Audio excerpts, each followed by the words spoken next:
Halo, saya Ruth Anjeli Subarani dengan NIP 12S17052. Jadi berikut saya akan mempresentasikan mengenai tugas saya dari mata kuliah Audit Teknologi Informasi. Tugas saya itu berjudul Audit Basis Data. Audit basis data. Jadi, audit basis data itu pada umumnya melibatkan pengamatan basis data untuk mengetahui tindakan pengguna basis data. Biasanya administrator dan juga konsultan database seringkali mengatur mengatur audit untuk tujuan keamanan. Jadi misalnya untuk memastikan bahwa mereka yang tidak memiliki akses untuk mengakses informasi tidak dapat mengaksesnya. Selanjutnya yaitu tujuan audit. Seperti sebelumnya saya katakan, tujuan audit untuk database itu yaitu untuk menjaga keamanan. Tujuan lainnya yaitu yang pertama, untuk menghemat biaya dalam mencetak transaksi sehingga lebih efisien bagi auditor untuk melihat transaksi melalui audit pada database. Yang kedua yaitu untuk mencegah kerusakan data di sebuah organisasi. Yang ketiga yaitu untuk mengendalikan penyimpangan yang terjadi pada basis data. Yang keempat, auditor tidak mungkin untuk mengaudit formula atau sintaks ataupun rumus-rumus yang digunakan oleh programmer dalam mengembangkan aplikasi karena tidak memiliki keahlian pada bidang tersebut. Jadi cara untuk mengatasinya itu dengan mengaudit transaksi-transaksi yang diproses oleh program komputer yang sudah tersimpan dalam database. Yang kelima, yaitu dengan melakukan audit pada database, kita dapat melakukan pengujian substantif di samping menguji kelayakan suatu program dari suatu program aplikasi. Lalu apa saja komponen yang perlu kita audit? Yang pertama yaitu create, update, dan delete yang dilakukan oleh user.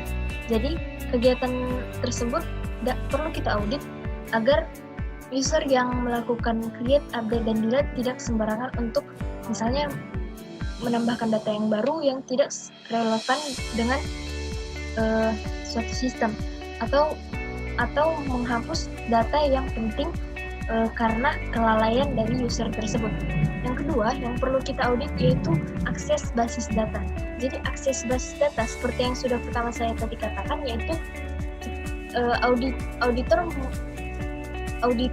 mengaudit akses pada basis data agar memastikan bahwa orang-orang yang tidak memiliki akses pada basis data tidak sembarangan mengakses basis data tersebut, sehingga tidak akan ada hal-hal lain seperti hal-hal yang tidak diinginkan seperti kehilangan data pada basis data dan juga adanya kerusakan data. Yang ketiga yaitu database authorization table. Jadi database authorization table ini yaitu adanya pembatasan terhadap pengguna untuk melakukan kegiatan apapun ketika melakukan akses ke dalam basis data. Yang keempat, data management. Jadi data management ini yaitu melakukan pengolahan terhadap basis data yang meliputi penyimpanan data, pemeliharaan data, dan retrieving, yaitu memasukkan dan menyaring data untuk dilaporkan kepada pengguna.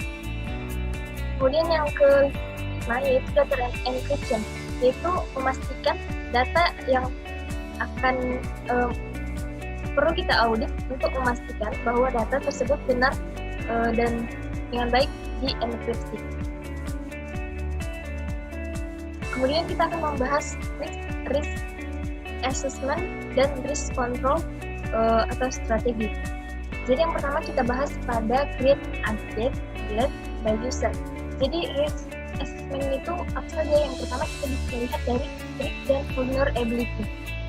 Di mana kondisi terdapat pengguna yang memiliki hak istimewa yang berlebihan, yaitu dapat mengubah data, menghapus data, sehingga rentan data tersebut untuk rusak.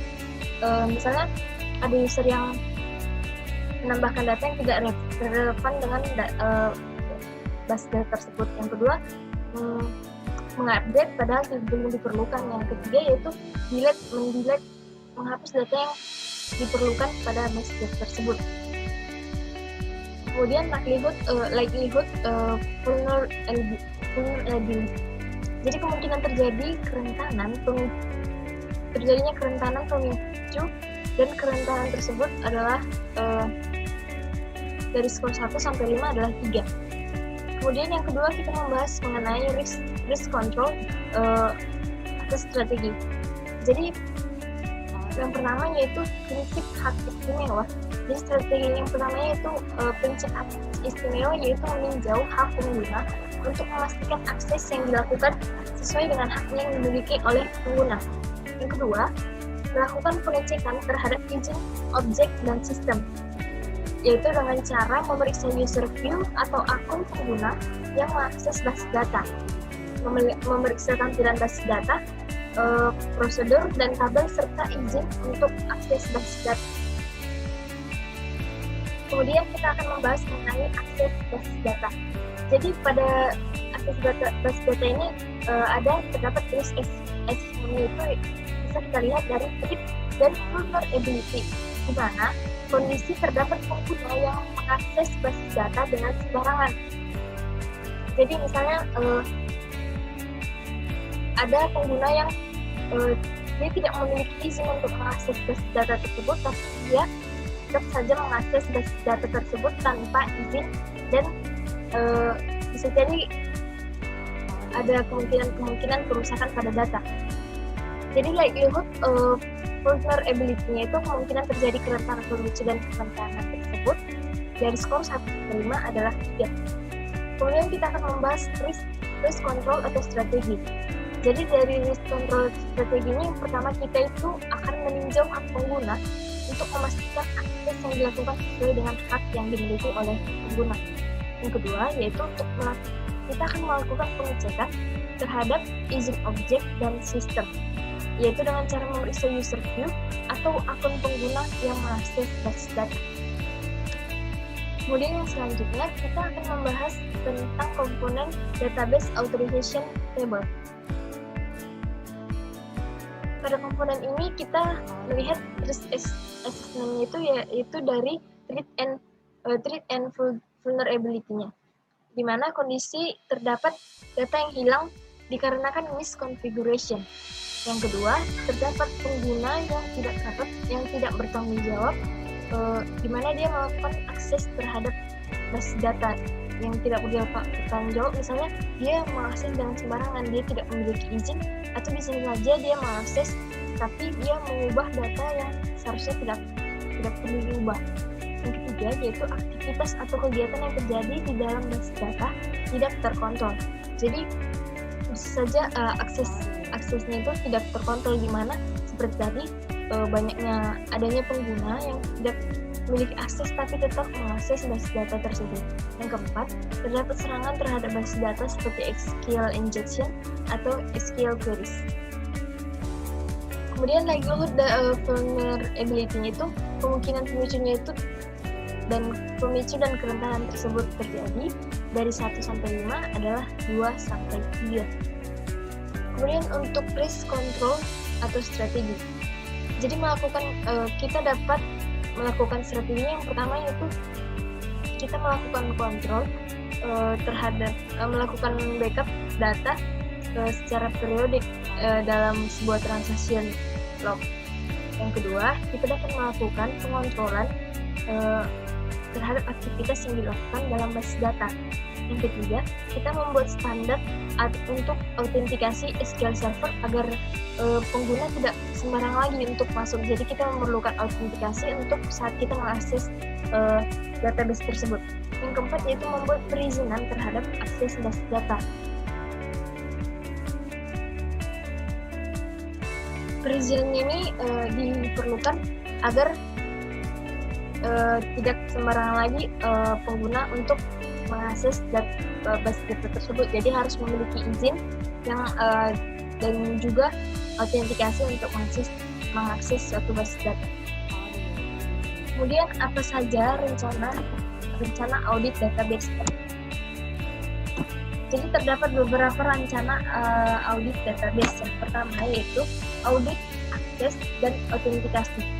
Jadi audit akses dan autentikasi ini membahas mengenai merencanakan mengenai siapa saja yang akan mengakses suatu sistem, siapa yang akan mengakses sistem ini, dan sistem yang mana yang akan diakses, kemudian kapan sistem tersebut akan diakses, lalu bagaimana sistem tersebut akan diakses. Yang kedua yaitu audit pengguna dan administrator. Jadi kita di sini merencanakan bahwa aktivitas apa saja yang akan dilakukan dalam database oleh pengguna dan administrator dalam suatu database tersebut. Jadi kita menentukan aktivitas yang akan dilakukan, jadi tidak sembarangan seperti kita mengakses database, kita menambahkan data tanpa diperlukan, terus kita menghapus suatu data tersebut, padahal data tersebut penting dan tidak boleh untuk dihapus. Jadi aktivitasnya itu kita audit, aktivitasnya itu kita tentukan apa saja yang boleh dilakukan dalam database. Yang ketiga yaitu pemantauan aktivitas keamanan. Jadi untuk pemantauan aktivitas keamanannya ini kita dapat mengidentifikasi dan menandai akses yang mencurigakan. Jadi akses yang mencurigakan, yang tidak biasa atau tidak normal, yang mengenai ke data sensitif dan juga sistem kritis. Jadi aksesnya ini tidak diketahui dan tidak memiliki izin. Jadi kita perlu mengidentifikasinya dan juga menandai akses tersebut. Yang keempat, audit kerentanan dan ancaman. Jadi pada rencana ini kita akan mendeteksi kerentanan apa saja yang dapat terjadi dalam suatu database. Lalu kita akan memantau pengguna yang mencoba mengeksploitasi data-data pada database tersebut. Misalnya kita akan memiliki ancaman untuk kehilangan data, kerusakan data. Jadi kita akan mengaudit hal tersebut. Yang kelima yaitu ubah auditing. Jadi auditing ini telah berdasarkan kebijakan-kebijakan. Lalu kita dapat melakukan rencana, yaitu kita dapat menetapkan kebijakan dasar database tersebut, yaitu misalnya kita menetapkan kebijakan dasar pada konfigurasi database. Yang kedua pada skema database yang akan kita gunakan.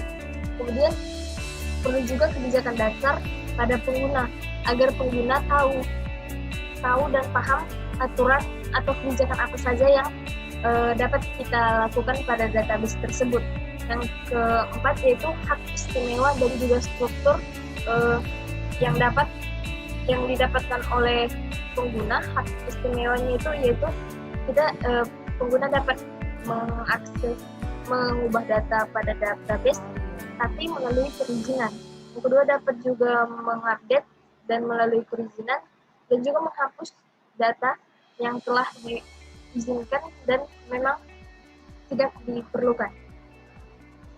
Kemudian yaitu site backup. Jadi untuk site backup ini auditor harus mengawasi kecukupan pengaturan situs cadangan. Jadi misalnya ada terdapat tidak kecocokan sistem dan sifat manusia, keduanya ini sangat mengurangi efektivitas fakta saling membantu. Jadi misalnya situs cadangan tersebut, misalnya kita memiliki suatu sistem ini harus kita memiliki backup, karena bisa saja nanti terdapat pengguna yang tiba-tiba atau tidak sengaja atas kelalaiannya menghapus sistem tersebut. Jadi kita memerlukan suatu situs cadangannya. Yang ketiga yaitu daftar aplikasi yang penting. Untuk daftar aplikasi yang penting ini, auditor harus meninjau daftar aplikasi apa saja yang penting. Yang pertama auditor harus membuat daftar dari aplikasi yang penting untuk memastikan bahwa aplikasi tersebut lengkap dan tidak hilang atau dihapus oleh pengguna lainnya. Kemudian karena dengan hilangnya aplikasi tersebut akan mengakibatkan kegagalan untuk sistem yang lainnya. Yang kedelapan yaitu software backup.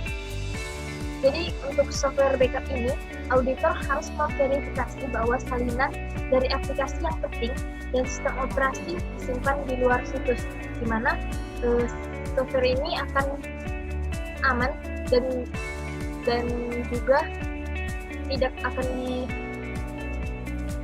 diakses, tidak akan terjadi misalnya terjadi kelalaian oleh pengguna, yaitu tidak akan hilang software ini karena kita sudah melakukan backup, yaitu kita buat sistem operasinya ini disimpan di luar situs agar setiap pengguna yang masuk ke dalam situs tersebut dapat melakukan tugasnya dengan baik tanpa takut bahwa software tersebut akan hilang dan merusak semua pekerjaan karena kita sudah melakukan backup terlebih dahulu.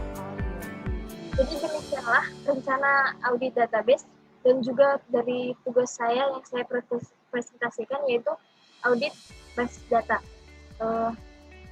yang dilakukan untuk memenuhi tugas dari mata kuliah audit teknologi informasi. Saya Ruth Angelisi Barani. Terima kasih.